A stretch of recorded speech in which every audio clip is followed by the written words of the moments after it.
Hello बच्चों, good morning. आप previous lecture में रिलेशन पढ़ चुके हैं। अगर आप कोई क्वाड्रेटिक इक्वेशन दिया हो और उस क्वाड्रेटिक इक्वेशन के रूट्स मालूम हो, मान लीजिए कि कोई quadratic equation a x square plus b x plus c है। क्या है? A x square plus b x plus c equal to 0 और इसके रूट हों अल्फ़ा और बीटा, तो आपने कहा था इनका जो योग होता है, एडिशन होता है, वो माइनस बी बाई ए, यानी कि योग मतलब अल्फ़ा प्लस बीटा की अगर हम वैल्यू बात करें, मूलों का योग यानी alpha plus beta equal to minus b by a होता है। और वहीं गुणनफल क्या होता है? जल्दी बोलिए, क्या होता है? सी बाई ए। क्या होता है? जल्दी बोलो, सी बाई ए, यानी अल्फा इंटू बीटा को मल्टीप्लाई करने पर सी बाई ए मिलेगा। ये रिलेशन आपने बहुत अच्छे से पढ़ लिया है और आपने इसका कुछ इंप्लीमेंटेशन भी कर रखा है। तो पहली बात तो wish you all the best. और मैं राघवेंद्र पांडे, आपका स्वागत है आपके अपने खूबसूरत से प्यारे से चैनल जय करियर फाउंडेशन में। इसका कितना बेनिफिट उठा पा रहे हैं आपको कमेंट बॉक्स में कमेंट करना चाहिए। एक हमने आज लिया है क्वेश्चन, बहुत ही खूबसूरत सा, बहुत ही प्यारा सा, ठीक है ना। अब इस क्वेश्चन को आपको रिजॉल्व करना है और ये 2015 में पूछा गया क्वेश्चन है। कब पूछा गया? 2015 में। और क्वेश्चन मैं पढ़ूंगा। If equation x square plus 3x x square plus 3ax minus 2a equal to 0। हाँ, if x equal to 2 is a solution of equation 3x square plus 3ax minus 2a equal to 0, then find the value of a। क्या? तो a की value आपको find out करनी है। अगर इसका x equal to 2 a के solution है तो find the value of a।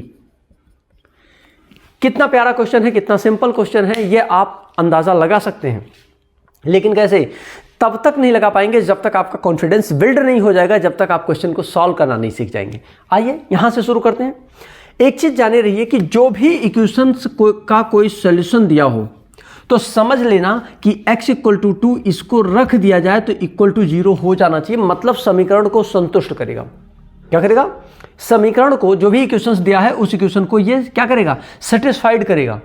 लेकिन a की वैल्यू मालूम नहीं है, पर अभी मैं ये भी दिखाऊंगा कि a की वैल्यू मालूम हो जाए, उसके बाद फिर x का मान, a का वैल्यू रख देना, फिर x का मान रखना और देखना। आप देखोगे कि x इक्वल टू जब 2 रखोगे आप इस इक्वेशन में तो ये पूरी वैल्यू क्या हो जाएगी? 0, क्योंकि इक्वल टू क्या दे रखा है? 0। आओ देखते हैं।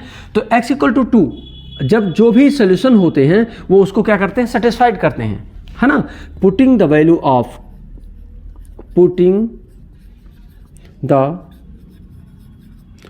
ऑफ x इन इक्वेशन 1, इसको आप 1 मान सकते हैं।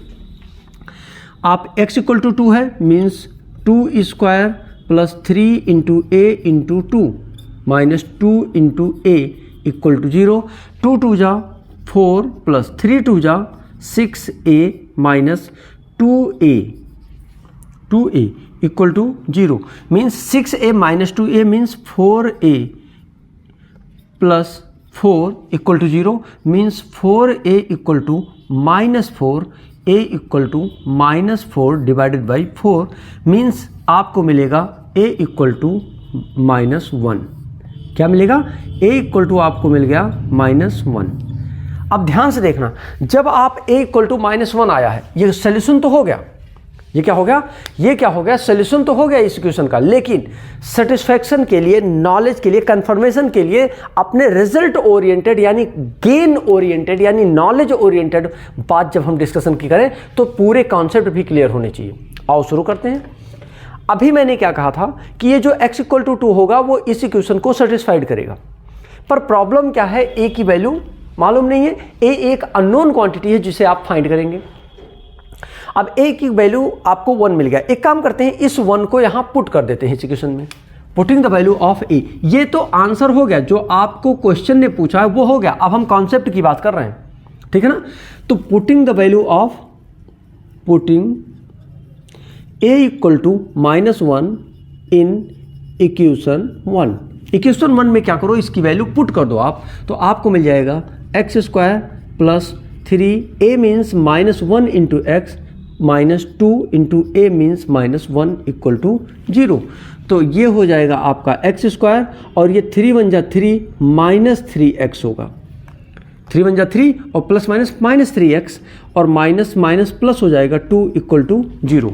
अब क्या करो, आप इस x इक्वल टू 2 रखो। आप क्या करो, x इक्वल टू 2 रखो, रख दो इस इक्वेशन में। 2 का वैल्यू एक्स स्क्वायर मतलब 2 स्क्वायर माइनस 2 इंटू 3 2 इंटू 2 है। 2 क्यों है भाई, 3 है। 3 इंटू 2 और प्लस 2 इक्वल टू 0, यानी कि 2 2 जा 4 और प्लस माइनस है तो 3 2 जा 6 प्लस 2 इक्वल टू 0। 4 प्लस 2 कितना हो जाएगा, 6 हो जाएगा। -6 इक्वल टू 0, 6 से 6 कैंसिल हो जाएगा, 0 इक्वल टू 0। अभी मैंने क्या कहा था कि अगर कोई अननोन क्वांटिटी ना हो, क्या बोला कि अगर कोई अननोन क्वांटिटी नहीं है और उसमें आप जो सॉल्यूशन दिए हों, क्या कहा कि if the solution of the given equation is x equal to 2 and equation is x square plus 3ax minus 2a equal to 0, then find the value of a। इसमें क्या कहा कि इसका एक हल है, क्या 2, x इक्वल टू 2 इसका एक सोल्यूशन है। और आपने देखा अगर कोई अननोन क्वांटिटी नहीं होती और x का वैल्यू में पुट करता तो क्या हो जाता, ये राइट हैंड साइड के बराबर, यानी राइट हैंड साइड 0 था।